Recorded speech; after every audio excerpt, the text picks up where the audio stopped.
আসসালামু আলাইকুম ওয়া রাহমাতুল্লাহি ওয়া বারাকাতুহু। আমি এখন জানাজার নামাজটা আদায় করছি। খুব ভালো করে মনোযোগ দিয়ে আপনাদের দৃষ্টি আকর্ষণ করছি।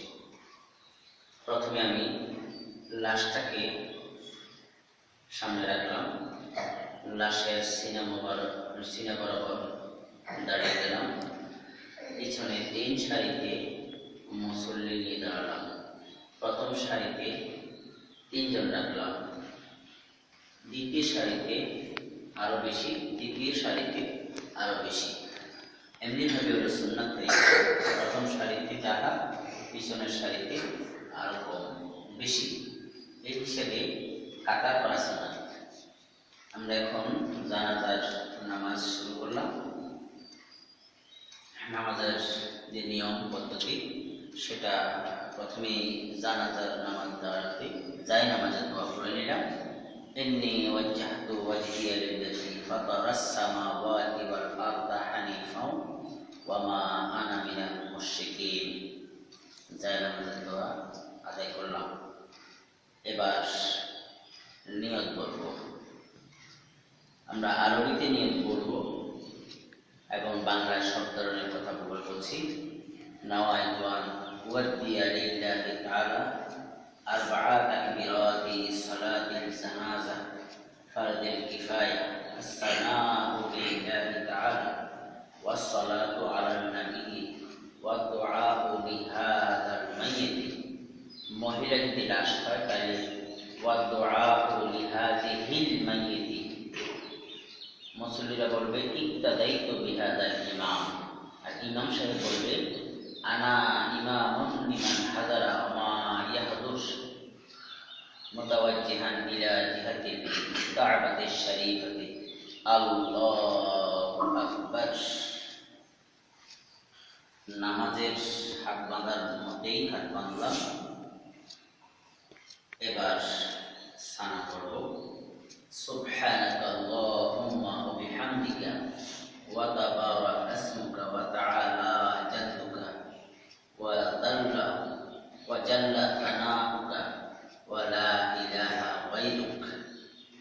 এই সানার মধ্যে নামাজের সানা, জানাজার সানা এক। শেষ পর্যায়ে গিয়ে দুটো শব্দ অতিরিক্ত আসবে, ওয়া জাল্লা সানাউকা, এই দুটো শব্দ যোগ করতে হবে।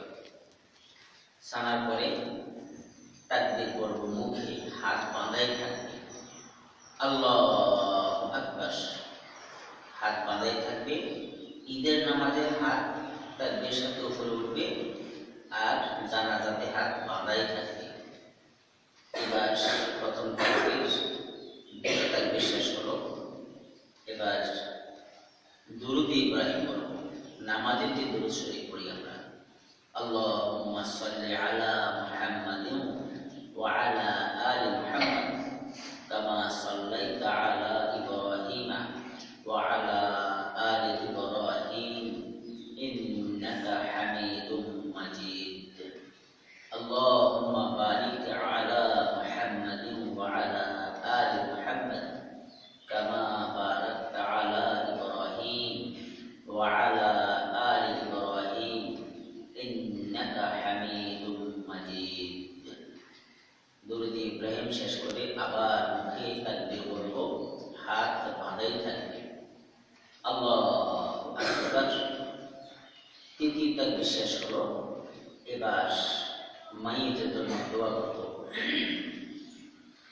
আল্লাহুম্মা ইগফির লি হাইয়িনা ওয়া মাইয়িতিনা ওয়া শাহিদিনা ওয়া গায়িবিনা ওয়া সাগীরিনা ওয়া কাবীরিনা ওয়া যাকারিনা ওয়া উনসানা। আল্লাহুম্মা মান আহইয়াইতাহু মিন্না ফা আহইহি আলাল ইসলাম ওয়া মান তাওয়াফফাইতাহু মিন্না ফাতাওয়াফফাহু আলাল ঈমান বিরাহমাতিকা ইয়া আরহামার রাহিমিন। এই দোয়া শেষ করে এবার তাকবীর, আল্লাহু আকবার। 4 তাকবীর শেষ হলো। আমরা প্রথমেই নিয়তে 4 তাকবীর কথা বলেছিলাম। জানাজার নামাজে 4 তাকবীর করা আর দাঁড়িয়ে নামাজ পড়া, এই দুটো হলো ফরজ। আর সানা, দুরুদ এবং দোয়া আদায় করা সুন্নাত। এই জিনিসগুলো খেয়াল রেখে আমরা জানাজার নামাজ আদায় করব। 4 তাকবীর শেষ করে এবার ডান দিকে সালাম ফিরিয়ে আসসালামু আলাইকুম ওয়া রাহমাতুল্লাহ, ডান হাত ছেড়ে দিলাম। আগের অবস্থায় এসে বাম দিকে সালাম, আসসালামু আলাইকুম ওয়া রাহমাতুল্লাহ, বাম হাত ছেড়ে দিলাম। আমার জানাজার নামাজ শেষ হলো।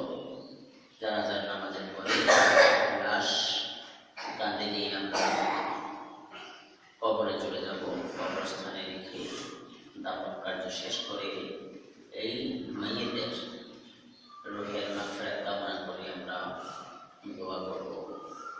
কবরে রাখার কিছুক্ষণ পরেই মানকির নাকির এসে যখন প্রশ্ন করবে মান রাব্বুকা ওয়া মা দীনুকা ওয়া মান হাযার রাজুল, এই 3টা প্রশ্নের জবাবে, মান রাব্বুকার প্রশ্নের জবাবেই শয়তান সেই কবরে গিয়ে ব্যক্তিকে লক্ষ্য করে বলবে, শয়তানের দিকে ইশারা করে দেখিয়ে বলবে যে আমাকেই রব করো।